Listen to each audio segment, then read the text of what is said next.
नमस्कार साथियों, आप सभी का बहुत बहुत स्वागत है मेरे YouTube चैनल शिक्षा जगत पर। जैसा कि आप थंबनेल में देख पा रहे हैं कि आप सभी की ये नॉलेज में था कि जो नए रजिस्ट्रेशन है आप सभी को मालूम है कि वह 11 मई तक होना था, है ना। तो ये जो 11 मई तक आवेदन होना थे, हम यहाँ पर इस वीडियो में बात करेंगे कि बहुत सारे साथी ऐसे हैं जो पहली बार अतिथि शिक्षक बनने का सपना देख रहे हैं और जिनके कि नए रजिस्ट्रेशन हो चुके हैं। आप लोगों को मालूम है आपने डॉक्यूमेंट का वेरिफिकेशन भी करवा लिया है और डॉक्यूमेंट का वेरिफिकेशन के बाद अब आपके बारे में आज बताएंगे कि अब आपको क्या करना है।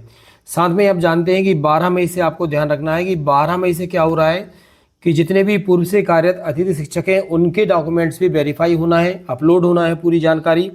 यदि आप अपनी किसी भी प्रकार की योग्यता में बढ़ोतरी करना चाहते हैं, पोर्टल पे जो आपका स्कोर कार्ड है उसमें ऐड करवाना चाहते हैं, तो आपको डॉक्यूमेंट्स अपलोड करने होंगे और साथ में उनको वेरीफाई संकुल से करवाना होगा। ठीक है, आपको कौन कौन सी गलतियां नहीं करना है, क्योंकि बहुत सारे साथी ऐसे भी हैं कि जो पहले जिनका स्कोर कार्ड बन चुका है लेकिन उन्होंने स्कूल नहीं मिल पाए थे, तो कुछ सावधानियां आपको रखना है। आज हम उनके बारे में भी यहाँ पे बात करने वाले हैं।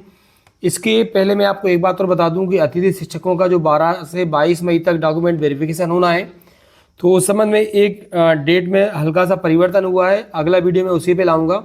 उसके पहले आप यहाँ भी देख सकते हैं कि जो परिवर्तन हुआ है, सबसे पहले थोड़ा सा मैं आपको बता देता हूँ, बाकी इस पर मैं एक पूरा वीडियो लाने वाला हूँ। अभी आप देख सकते हैं कि देखिएगा, पंजीकृत जो पहले से कार्यरत हैं उनके जो दस्तावेज हैं अपडेट और अपलोड और आवश्यक संशोधन की जो कार्रवाई है यथावत मतलब 12 से 22 तक रहेगी।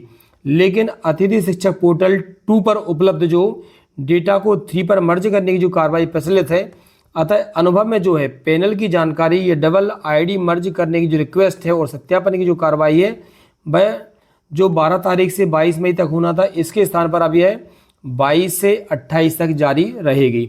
शेष जो निर्देश हैं वह आपके लिए यथावत रहने वाले हैं। तो यह भी अपडेट है, इसके जस्ट बाद में इस पर एक पूरा नया वीडियो आपके लिए लाने वाला हूँ। ओके, क्लियर है ये।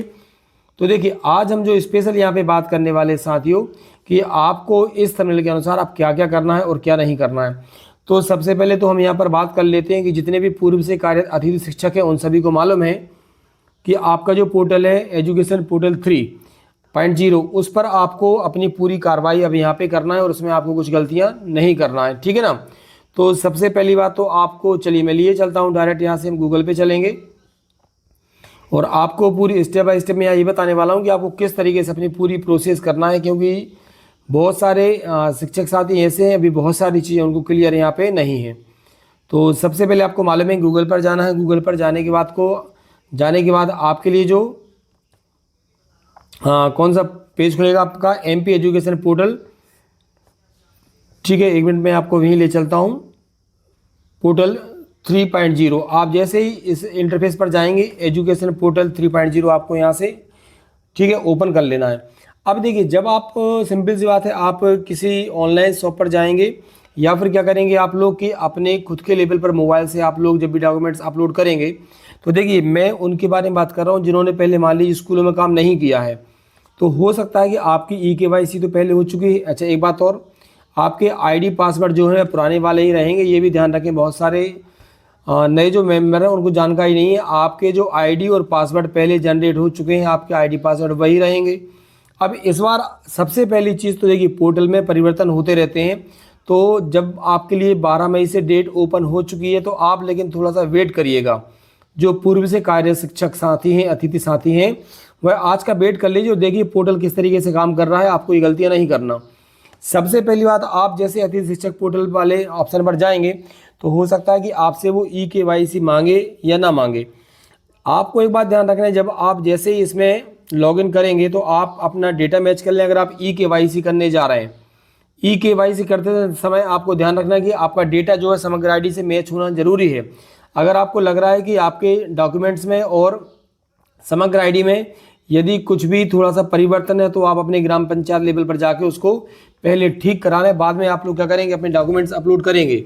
क्योंकि इस बार जैसे ही देख, आपको शायद जानकारी होगी, नहीं तो मैं बता दूं कि जितने भी संकुल प्राचार्य प्रिंसिपल के द्वारा जो भी डेटा वेरीफाई किया जा रहा है, उस डेटा को वेरीफाई करने में बहुत सारी विसंगति आ रही है, जिससे कि वो वेरिफिकेशन फिर उनका नहीं हो पा रहा है।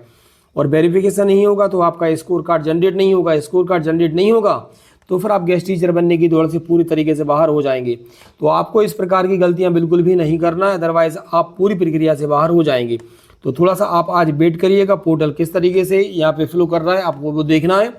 समग्र आईडी में चेक कर लें कहीं कोई मिस्टेक तो नहीं है, अदरवाइज अपने पंचायत के लेवल पे या जो भी जहाँ से आप करवाते हैं सही करवा लें, इस बात का विशेष ध्यान रखेंगे। ठीक है, इसके बाद जो भी आपके डॉक्यूमेंट्स हैं उनको अच्छे से अपलोड करें। डॉक्यूमेंट्स आपको मालूम है कि हो सकता है कि कई जो साथी हैं उनका पहले वर्ग 2 का हो, उनका अगर पीजी वगैरह या पहले डीएड था, अब आपने बीएड कर लिया है, मतलब आप अपनी योग्यताओं में जो वृद्धि चाहते हैं, अपडेट करवाना चाहते हैं, वो डॉक्यूमेंट्स को अच्छे से चेक कर लें पहले आप। उसके बाद क्या करेंगे, आप लोग इनको अपलोड करेंगे और उसके बाद आप वेरीफाई करेंगे, तो फिर आपको कोई भी दिक्कत नहीं जाएगी। आप मोबाइल से करें या ऑनलाइन शॉप से करेंगे, बड़ी सावधानी के साथ आपको ये काम पूरे तरीके से कर लेना है। क्लियर है? तो जो पूर्व से काम कर चुके हैं उन्हें तो बहुत ज़्यादा दिक्कत ऐसी नहीं जानी है, लेकिन अब आपको एक बात ध्यान रखना है, क्योंकि इस बार पूरे नए सिरे से सब कुछ हो रहा है, तो एक छोटी सी गलती भी आपको इस पूरी प्रक्रिया से बाहर कर सकती है। अच्छा, अब इसके बाद क्या हुआ है, आपको मालूम है कि जितने भी साथी शिक्षक हैं ऐसे जिन्होंने पहली बार रजिस्ट्रेशन किया है, तो उनका काम आपका देखिए पूरा वेरिफिकेशन वगैरह हो चुका है, लेकिन अभी आपका काम कंप्लीट नहीं हुआ है।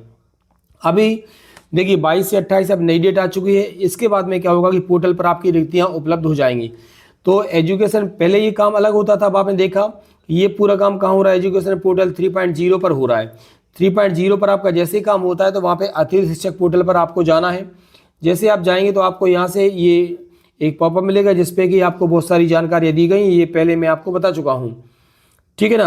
अब आप जैसे ही इस पर पूरी प्रक्रिया करेंगे, इसके बाद आपको यहाँ से इस पर तो क्या करना है, हल्का सा यहाँ से आपको कट कर देना है। ओके, अब देखिए, अब सबसे पहले तो जैसे जो नए वाले हैं समग्र ई-केवाईसी करेंगे। ठीक है, इसका विशेष ध्यान रखना है, अदरवाइज बहुत सारी गलतियाँ आप यहाँ से बाहर हो जाते हैं। आपके आईडी पासवर्ड से आप यहाँ से लॉगिन कर सकते हैं। अगर बात करें जो नए रजिस्ट्रेशन वाले साथी हैं कि स्कूल कौन सा है, पैनल कौन सा है, कैसे आपको स्कूल ओपन होंगे, इसका भी विशेष ध्यान रखना है। जब आप इस पोर्टल पर जाएंगे साथियों, तो आपको देखिए यहाँ से ये इस प्रकार की पूरी जानकारी यहाँ से मिलने वाली है। महत्वपूर्ण लिंक आपकी ओपन होंगी। अतिथि शिक्षक हेतु संभावित रिक्तियाँ, ये पुराना है, अभी नया पूरा तरीके से अपडेट होगा। अभी ध्यान रखना है, जो भी साथी 2026 और 27 में काम करने वाले हैं उनके लिए यह पूरा पोर्टल अभी अपडेट होने वाला है। कार्यरत अतिथि शिक्षक साथी, अब जब आप रिक्तियों पे जाएंगे तो देखिए आपकी पूरी जिलेवार रिक्तियाँ आपको यहाँ से मिलेंगी, ब्लॉक बार आपको मिलेंगी और साथ में आपको यहाँ से पैनल वाइज भी आपको रिक्तियाँ मिल जाएंगी। तो आप जब भी इनको आपको सर्च करना है तो आप यहाँ पर जाएंगे, जिलेवार रिक्तियों पे आप सर्च करेंगे तो आपके लिए जिले यहाँ से पूरा ओपन हो जाएगा। फिर आपको क्या करना है कि देखिए जब आप रिक्तियाँ सर्च करेंगे तो आपको यहीं से ही, क्योंकि किसी स्कूल में वैकेंसी खाली है या नहीं केवल ऐसे नहीं माना जाएगा, आपका जो पोर्टल शो करेगा वह आपके मान्य होंगी। तो जैसे मान लीजिए कि सबसे पहले हम डिस्ट्रिक्ट चूज़ करेंगे, तो कोई सा भी जो डिस्ट्रिक्ट आपको लगता है, ठीक है, आप जो भी डिस्ट्रिक्ट देखना चाहते हैं, मान लीजिए मैं रायसेन डिस्ट्रिक्ट से हूँ तो मैं यहाँ पे रायसेन सेलेक्ट कर लेता हूँ। इसके बाद मैं यहाँ ब्लॉक कोई सा भी यहाँ सेलेक्ट कर सकते हैं, मैंने सिलवानी ब्लॉक सेलेक्ट किया है। संकुल हम सभी देखना चाहते हैं। पैनल आपके लिए यहाँ पे देखिए ये पूरा आपका पैनल रहेगा, आप कौन से वर्ग में देखना चाहते हैं, तो इन सभी को आपको सावधानी से पूरा देख लेना है और बाद में आपको क्या करना है कि पूरे तरीके से इनको नोट करके रखना है आपको। ठीक है, तो जिस भी वर्ग में आप बनना चाहते हैं, गेस्ट टीचर सपोज हम इंग्लिश का यहाँ से चेक कर लेते हैं और देखिए यहाँ पर आपको ये जो अभी शॉर्ट टर्म लिखा रहा ना, यहाँ पे लॉन्ग टर्म और शॉर्ट टर्म, तो यहाँ पे शॉर्ट टर्म वैकेंसी तो वो होती है जब कोई लीव वगैरह भी चला जाता है छोटी, हमें यहाँ पे एक ऑप्शन आ जाएगा लॉन्ग टर्म वैकेंसी, इसी पे क्लिक करना है। लॉन्ग टर्म वैकेंसी पे हम क्लिक करेंगे और जब सर्च का ऑप्शन यहाँ पे क्लिक करेंगे तो आपके सामने जो स्कूल की एक पूरी लिस्ट है, स्कूल की पूरी आपके सामने एक लिस्ट आ जाएगी, आपको ये ध्यान में रखना है। क्लियर है? तो इस तरीके से आप डाइस्कोड स्कूल के नोट कर लेंगे। क्लियर हो रहा है? मुझे उम्मीद है कि आपको ये पूरा सब कुछ समझ में आ रहा होगा।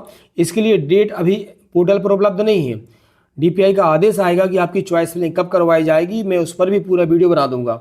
अभी भी यदि आपको लग रहा है कि कोई आपके मन में डाउट है तो मैं अपने टेलीग्राम चैनल की लिंक डिस्क्रिप्शन में दे रहा हूँ, आप उससे भी ऐड हो जाइए और साथ में यहाँ पे भी आप कमेंट्स कर सकते हैं। यदि आपको किसी प्रकार की कोई प्रॉब्लम आती है तो आप लोग यहाँ पर ऐड हो जाइए, आपकी पूरी सहायता की जाएगी।